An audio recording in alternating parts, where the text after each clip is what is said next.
My maker told his tale, and I will tell you mine.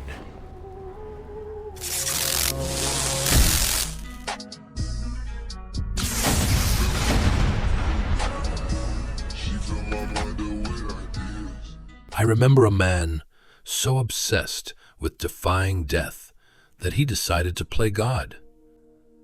Without realizing, he clearly hadn't read the IKEA manual.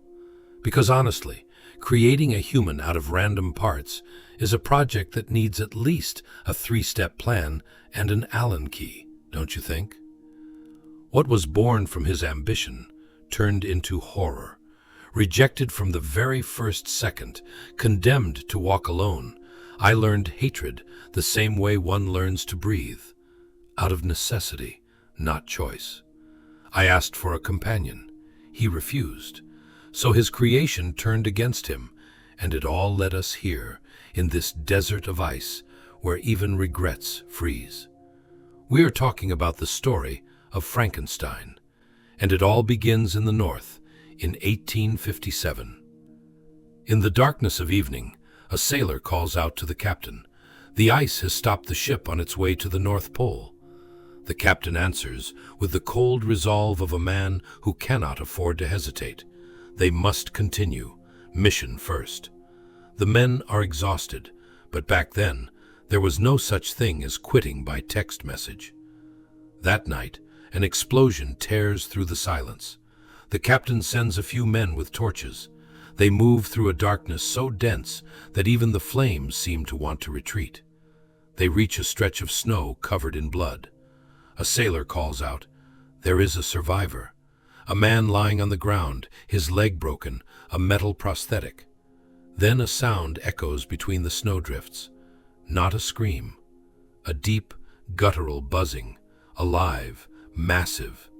The men back away toward the ship and prepare for the worst. A huge silhouette emerges from the night, a beast resembling a bear. They fire.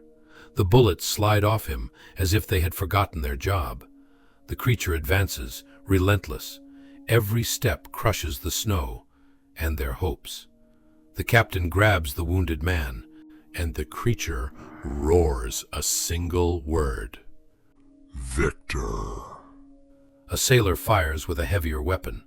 The monster falls, but rises immediately, raw strength incarnate. Then the ice gives way, and the creature plunges into the black water. Silence rises back to the surface. They bring the survivor aboard. The captain introduces himself, Anderson. The wounded man, Victor, asks how many sailors have died. The captain answers, 6. He closes his eyes. He'll come back. He can't die. I've tried. He asks only one thing. If the creature ever climbs onto this ship again, let him face it, alone. The captain, disturbed, asks, "Who could create such a thing?" Victor simply answers, "Me." Later, still trembling, he promises to tell his story. His name is Victor Frankenstein, a name chosen by his father, who claimed it meant conqueror. His father, a man with an iron temperament and a renowned surgeon, had married his mother out of convenience, attracted not by love, but by the fortune and prestige she brought to his name. Victor recounts that his father was absent for most of his childhood, but when he returned home, everyone had to obey him without question. His presence imposed an absolute authority, and if the air felt heavy, it wasn't the weather. It was simply Father Frankenstein coming home. Later, during dinner, Victor's father handed his wife a piece of raw meat, claiming it was nutritious for the baby she carried. Clearly, raw meat is a recurring theme in this story. That night, as young Victor prayed, he heard arguments erupt between his parents. His mother, seeking comfort, entered his room and held him in his arms.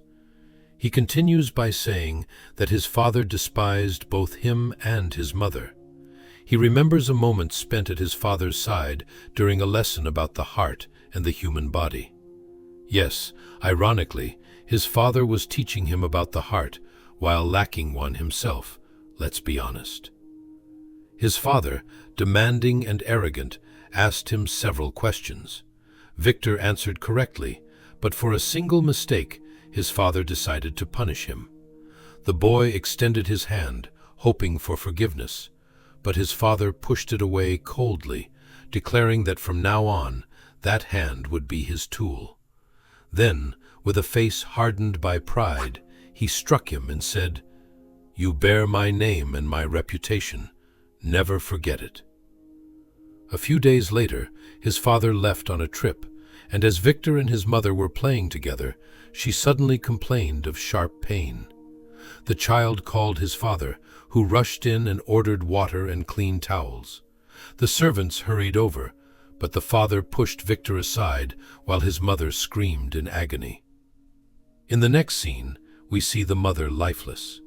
Victor, devastated, walks away from her grave in tears, mourning the loss of the only person who ever truly loved him.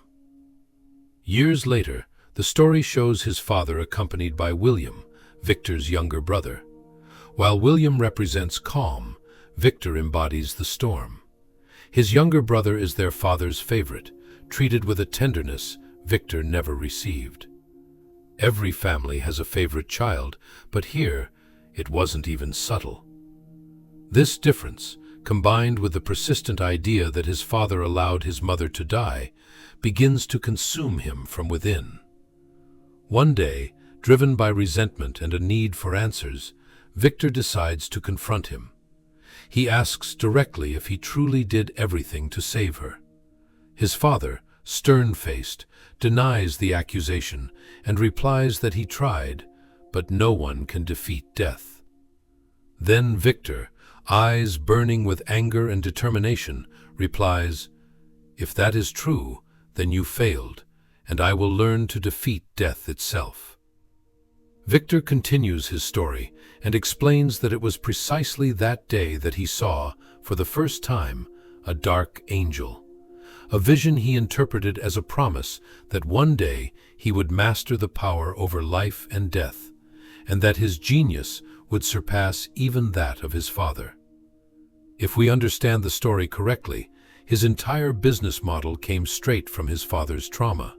It explains a lot. He continues his story. He recounts how his success was brief and his fall devastating. Riots and fires ravaged the plantations of his family, destroying their fortune and taking with them what remained of his father. William was sent to live with relatives, while Victor began a long journey from city to city, dedicating his entire life to the study and the obsession of expanding the limits of science. We can say he really has ambition. We now move forward to the year 1855. At the disciplinary tribunal of the College of Medicine, a young and passionate Victor presents his thesis before an attentive audience. He declares, in a firm voice, that birth and reincarnation are gifts from God, but that death, that is the true frontier to conquer. He adds that men are not gods, but that if they could behave like gods, perhaps they could corner death and defy it, bringing life back to what is inert. Yes, very motivational vibe. How to defeat death in 5 easy steps. His words ignite the room. Many look at him with astonishment, and some even applaud his boldness and passion. However, a member of the tribunal raises his hand and demands silence. In a grave tone, he asks Victor what exactly he proposes to teach the impossible. In response, Victor places his thesis on the table. Before the jury lies the body of a deceased man, a merchant whose brain is intact, to whom he has attached the arm of a carpenter. He explains his procedure meticulously, then, under the incredulous gazes, activates the energy source that completes his experiment. The inert body comes to life. The room explodes. Everyone demands that Victor stop and put an end to his masquerade, for only God gives life and death. The crowd, "Blasphemy!" "Victor, it's a technical demo, calm down." Then, in a firm voice defying all authority, Victor replies that perhaps God is incompetent and that it is man's duty to correct his mistakes. He declares that he will not obey, for to find answers, one must defy obedience, free oneself from fear and from a cowardly dogma. After these words, he leaves the room under murmurs of indignation and dread. No need for electricity to feel the tension in that room. As he walks through the damp streets of the city, a distinguished-looking man approaches him. He introduces himself as Heinrich Harlander and asks for a few minutes of his time, claiming he brings a message from William. Intrigued, Victor accepts, and they head to a nearby residence. Once inside, Victor asks if William will come to see him. Heinrich nods and explains that he will arrive in a few days, eager to introduce him to his fiancée, who is also his niece. He then shows a photograph, a young woman with a delicate face and a serene gaze, just out of the convent. Her name, Elizabeth Harlander. Well, it probably takes at least that to pull Victor away from his corpses. Heinrich comments that William has prospered financially and that he lives with a happiness that Victor may have forgotten. Then he congratulates his presentation before the Tribunal of Medicine, not without a hint of irony. He tells him that his passion is blinding, but that his enthusiasm resembles a child playing with fire. He asks him whether he will be able to tame that fire, or whether, like Prometheus, he will burn his hands before offering his gift to the world. Uncomfortable, Victor tries to leave, but Heinrich convinces him to stay. He assures him that he has something extraordinary to show him, something that will change the course of his destiny. He adds that he will remain in the city for a while, and that in 3 days William and Elizabeth will arrive, a night, he promises, that will mark a before and an after in the life of Victor Frankenstein.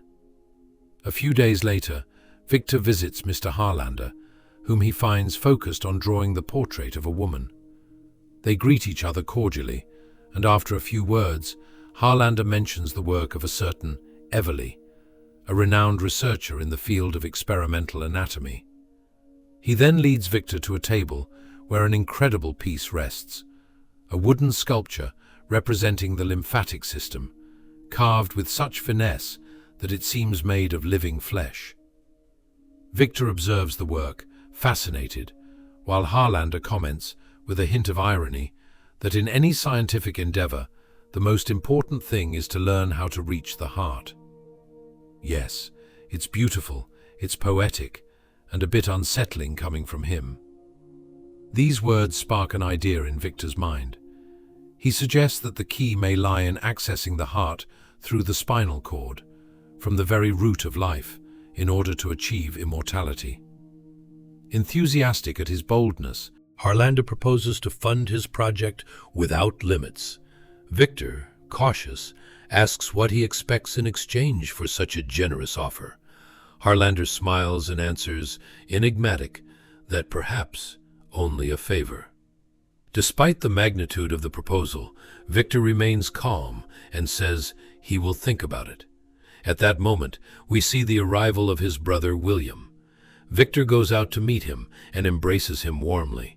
William, smiling, introduces his fiancée, Lady Elizabeth, an impeccable young woman of serene beauty who immediately captivates Victor, who greets her visibly charmed.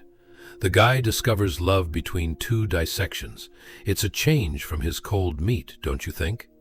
Later, during dinner, William mentions the incident that occurred during his brother's presentation, pointing out with irony that the way they expelled him lacked elegance. Victor, unshaken, replies that they deserved it, and begins to explain with fervor how science can defy death and restore life. Lady Elizabeth lets out a slight laugh. Victor notices and asks what makes her smile. At that moment, Harlander and William leave the table, leaving them alone. Elizabeth, in a calm but firm voice, tells him that ideas alone are worth nothing. She uses war as an example, Although homeland and honor are noble ideas, countless men die for them. She adds that these ideas are pursued only by fools. Victor looks at her, half confused, half admiring, and asks if she considers him as one of those fools. Elizabeth answers him with elegance, "Go back to your brother and my uncle. They are waiting for you." Back on the ship, Victor coughs violently, and the captain, worried for him, tries to help him, until cries coming from the deck break the calm. When he goes out to understand, a sailor informs him that all are terrified and demand that the stranger be expelled from the ship. But the captain asserts his authority and reminds them that this man is under his protection. With those words, he returns to his cabin, while in the distance, the creature watches them in silence through the fog. Victor continues his story, explaining that weeks later, accompanied by William and Mr. Harlander, they visited an abandoned tower on the outskirts of the city. From the moment he sees it, Victor feels deep within himself the call of destiny. It's never a good sign, those kinds of calls. Fascinated by the place, he walks into the tower with a determined step. Honestly, if someone walks toward an abandoned tower with that level of determination, it's rarely for something healthy. Harlander assures him that everything he will need will be provided without hesitation. Victor, moved, begins to list his requirements. A cage, columns capable of conducting strong electrical discharges, precision instruments, and everything essential to begin his new experiment. Victor's shopping lists, full Amazon cart necromancy edition. The agreement between the two men is sealed with a firm handshake. Later, we see him in the middle of a public execution, carefully observing the condemned. Among them, he chooses those who will serve as his next study subjects. No comment, even for a recap. This is intense. However, something distracts him. He manages to catch sight of Elizabeth, and driven by curiosity, he follows her to a nearby church where, ruled by impulse, he enters the confessional and pretends to be a priest. Pickup technique, illegal in 852 countries, but apparently effective for Victor. Eager to discover what sin could torment a being seemingly so pure, Elizabeth confesses that she has felt hatred for her fiancé's brother. Victor, bewildered, asks her to clarify her words. She replies that this feeling is more common than it seems. So common, she adds, that he might even recognize it himself. She literally just drag-roasted him. Then Victor, intrigued, pulls back the curtain of the confessional and smiles at her. Shortly after, we see them together in a restaurant. Elizabeth tells him she had seen him at the market before he noticed her. Victor, interested, asks what books she bought, and she suggests he guess. He assumes they are romantic novels, but when he opens them, he discovers they are treatises on insects. She goes from romance to entomological biology without taking a breath. A woman of taste. Elizabeth explains that she feels fascination for what, in science, seems insignificant, but hides a secret beauty. Then the two of them dance, and Victor confesses that it was the first time he was more interested in life than in death. In the next scene, we see him supervising the construction of his new laboratory with William. He gives precise instructions and then walks away. A few days later, we see Victor sharing a quiet moment with Elizabeth, with whom he catches a butterfly. If his father saw that, he'd accuse him of wasting perfectly good dissection time. On another day, we find him once again in his laboratory, focused on his work.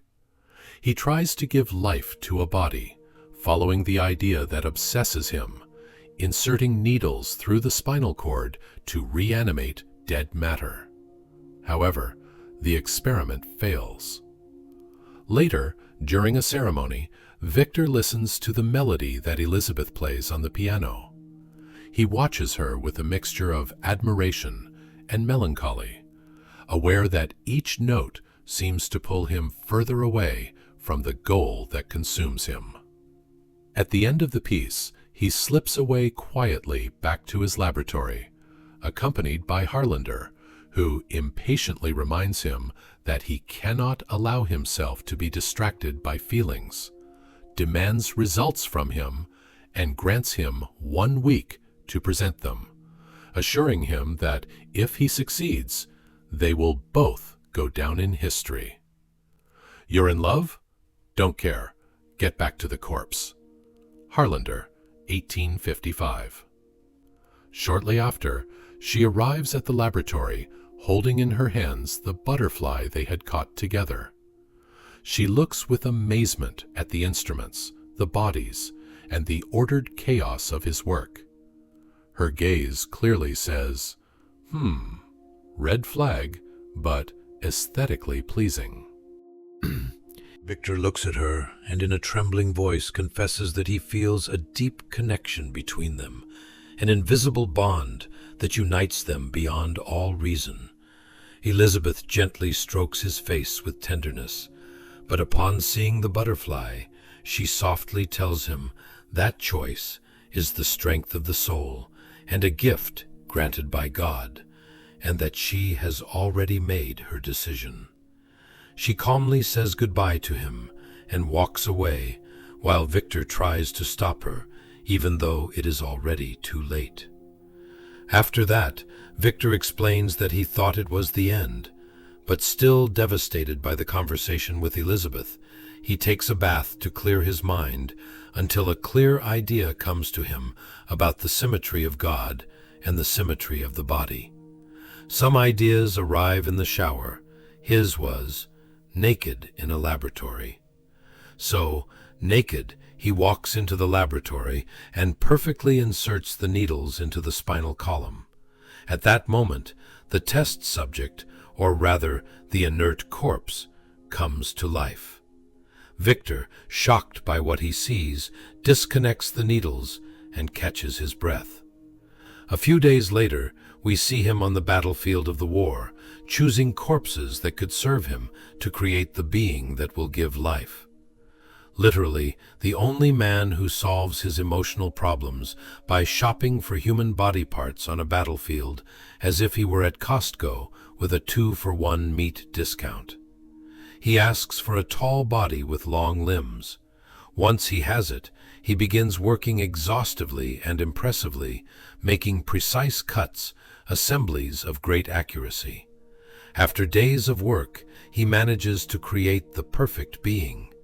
Once ready, he places the energy source near its heart until he hears the approaching storm. He knows it is the moment to set in motion what will be the greatest success of his life. So, Victor runs to find Harlander to share his accomplishment, but as he approaches, he notices a strange attitude in him. During their conversation, he discovers with surprise that Harlander suffers from syphilis and that his body is quickly giving in to the disease. It is then that the man confesses to him his true reason for having financed the project. He wished for his brain to be transplanted into the being Victor was creating, in the hope of reaching a form of immortality. The guy really ordered a body upgrade, 1855 edition. Stunned by the revelation, Victor categorically refuses, moves away with determination, and heads off to activate the lightning rods to continue his experiment. But Harlander follows him, overcome by despair, almost begging him to carry out his wish and place his brain into the creature. Faced with his refusal, he grabs one of the metal parts of the machines and threatens to throw him into the void if he does not accept. Victor, trying to calm him, approaches with caution, but the confrontation becomes violent. During the struggle, Harlander loses his balance and ends up hanging from the edge. Victor tries to hold him, but cannot support his weight. The man falls into the void and dies instantly. Harlander's brain is completely destroyed. Still, determined to continue his work, he returns to the tower and activates all the mechanisms. Outside, the storm rumbles fiercely, and the lightning illuminates the structure, while Victor, soaked and feverish, finally prepares to defy death. However, nothing happens as expected. As he approaches the body of his creation, he notices that there is no pulse, no movement, not the slightest sign of life. Disappointed by the failure of his creation, he decides to go rest. He lies down and sees the dark angel again. Between the fire and the call of his name, the angel wakes him. When he opens his eyes, he sees before him his creation. The creature he had believed not to have animated the day before was standing before him. Victor, a little frightened, approaches the creature slowly until he shows him the light for the first time. The being merely imitates his movements. Then Victor introduces himself to him. Well, the creature looks like someone who slept 2 hours and just threw up yesterday's hot dog, let's be honest. In another scene, we see Elizabeth with William, who is examining the letters until one catches his attention. Back with Victor, we see him leading the creature to the deepest part of the tower, where he chains it before leaving. He sits on the stairs and thinks about what could come next, because he had never imagined going this far, and the idea that the meaning of life might disappear worried him. The man literally just invented monster parenting.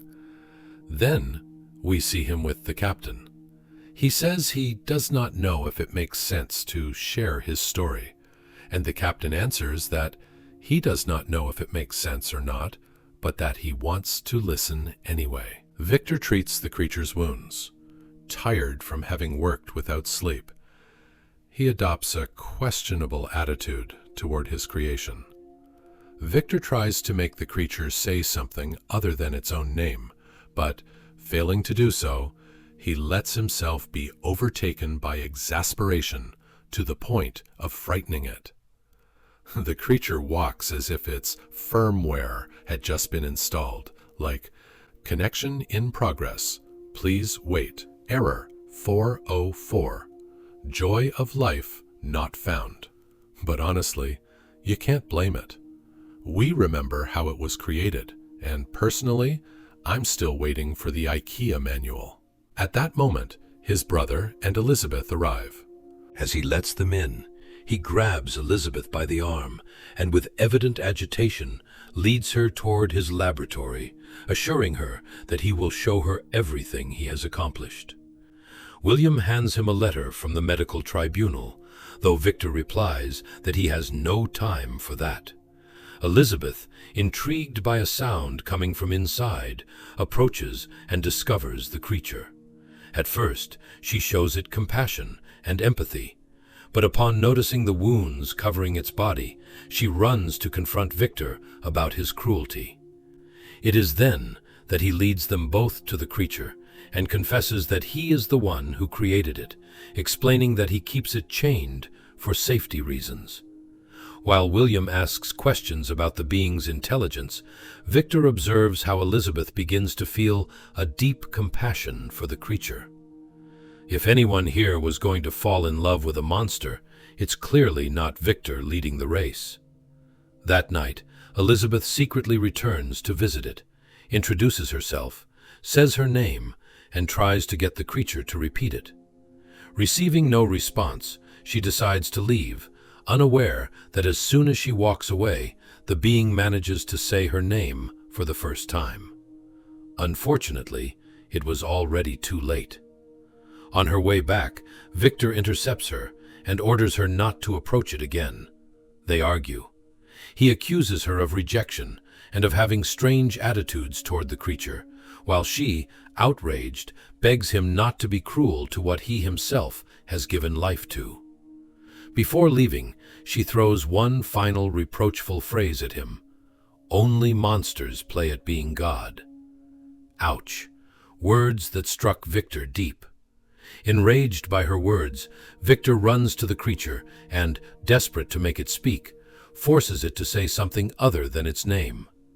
Failing to do so, he loses control and strikes it brutally. I really feel bad for our creature, don't you?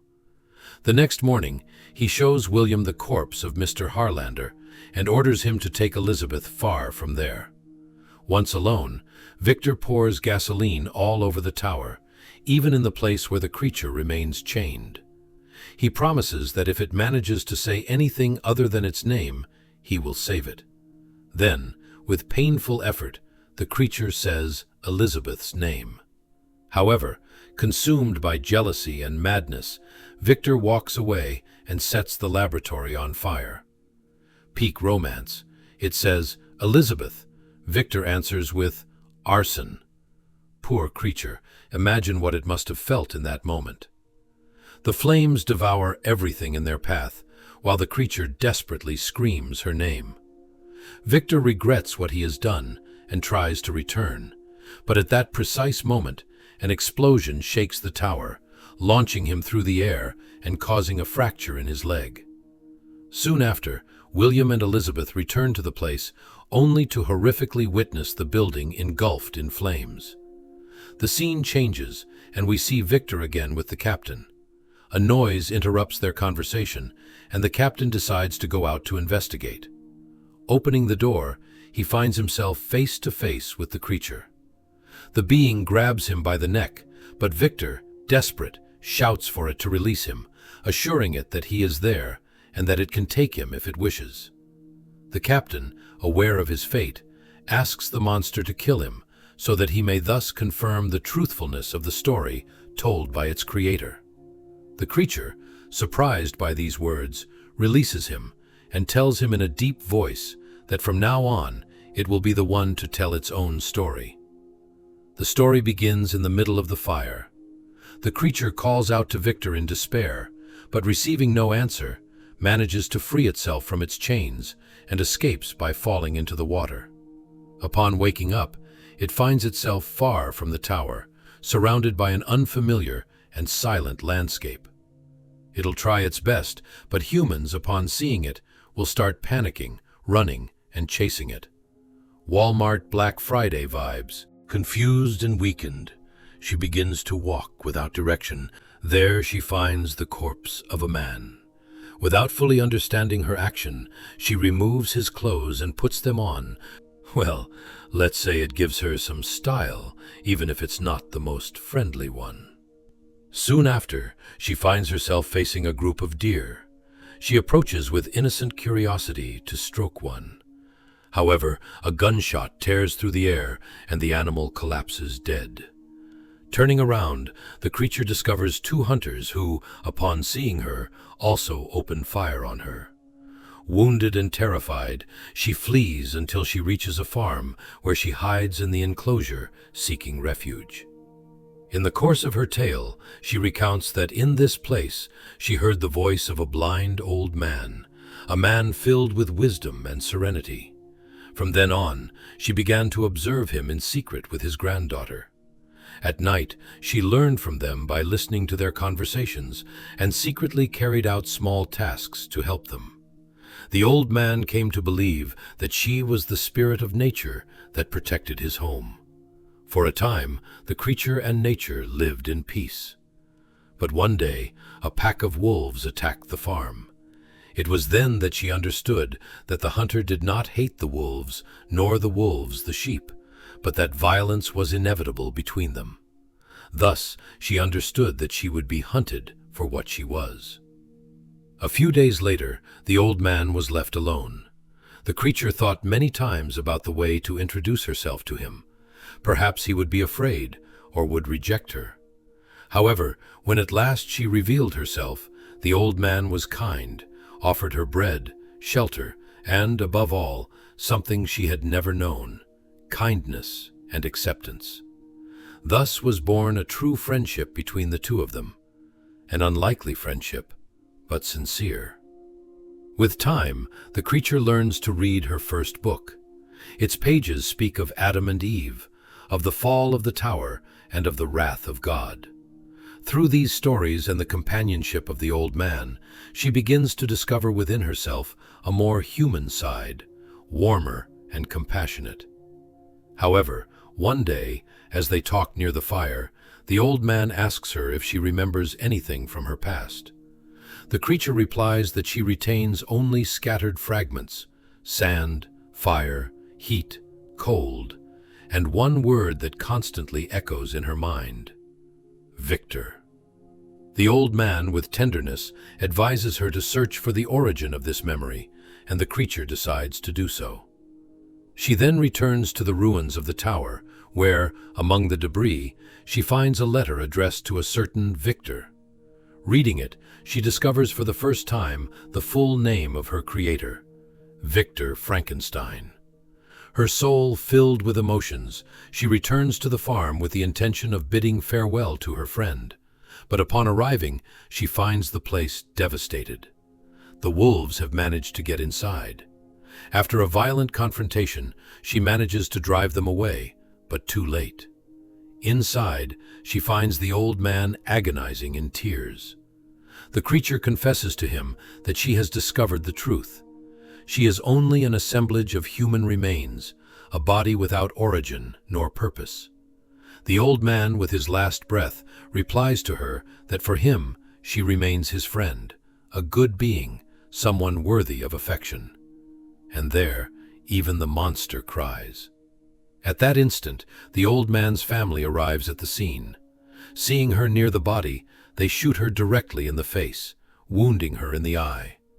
The creature tries to flee, but the men pursue her and fire again and again until they leave her lying there, believing her dead. After a deep silence, the creature returns to life.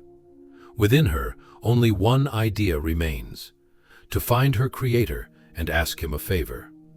That same night, Victor awakens from a nightmare with the dark angel. His brother approaches him and asks him to recover, for his wedding is approaching. He also tells him that he spoke with the authorities and that the explosion of the tower was considered an accident. As the wedding is being prepared, Victor goes to Elizabeth's room to wish her happiness with his brother. But she, furious, orders him to stop lying, slaps him, and demands that he leave. Victor, wounded, returns to his room, and the creature is waiting for him there.